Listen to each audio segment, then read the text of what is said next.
નમસ્કાર, સત્યમેવ જયતે લાઈવ ન્યૂઝમાં આપનું સ્વાગત છે। વડોદરા શહેરમાં ચોમાસાની સિઝન વચ્ચે હવે રોગચાળાની ચિંતા પણ સતાવી રહી છે।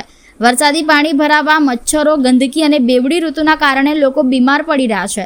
વડોદરાની ચેપી રોગ હોસ્પિટલમાં હાલ 30 જેટલા દર્દીઓ સારવાર હેઠળ હોવાનું સામે આવ્યું છે। શહેરમાં ચોમાસાની સિઝન શરૂ થતાં જ વિવિધ બીમારીઓના કેસોમાં વધારો જોવા મળી રહ્યો છે। વરસાદી પાણી ભરાઈ રહેવાના કારણે મચ્છરોનો ઉપદ્રવ વધ્યો છે, જ્યારે ગંદકી અને બેવડી ઋતુના કારણે પણ લોકોના સ્વાસ્થ્ય પર અસર પડી રહી છે। ખાસ કરીને ઝાડા ઉલટી, મેલેરિયા સહિતની બીમારીઓના દર્દીઓ સારવાર માટે હોસ્પિટલ પહોંચી રહ્યા છે। વડોદરાની ચેપી રોગ હોસ્પિટલમાં હાલ આશરે 30 જેટલા દર્દીઓ સારવાર હેઠળ હોવાનું જાણવા મળ્યું છે। આ સ્થિતિને જોતા તબીબોએ લોકોને ચોમાસા દરમિયાન ખાસ સાવચેતી રાખવાની સલાહ આપી છે। ડોક્ટર આર.બી. ચાંપાનેરિયાના જણાવ્યા મુજબ બેવડી ઋતુ દરમિયાન ઠંડા ખાદ્ય પદાર્થો અને અસ્વચ્છ ખોરાકથી દૂર રહેવું જરૂરી છે।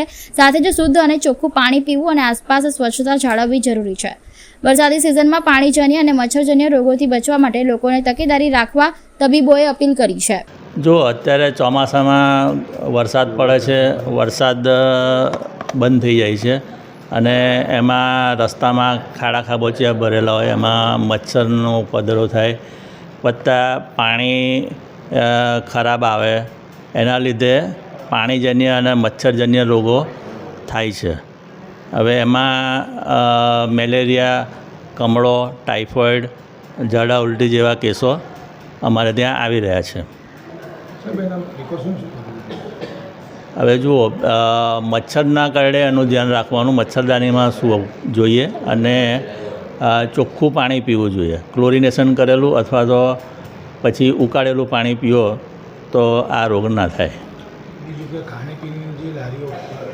હા, અને બહારના તળેલા ઠંડા પદાર્થો ખાવાનું ટાળવું જોઈએ। કેટલા લોકો એડમિટ છે હોસ્પિટલમાં અત્યારે આ દવાખાનામાં 29 પેશન્ટો દાખલ છે। પહેલાં કરતાં વધારે કહેવાય કે ઓછા? હા, એટલે આ ચોમાસાની ઋતુ દરમિયાન અમારે વધારે દર્દી આવતા હોય છે, એ પ્રમાણે અત્યારે પણ વધારે છે।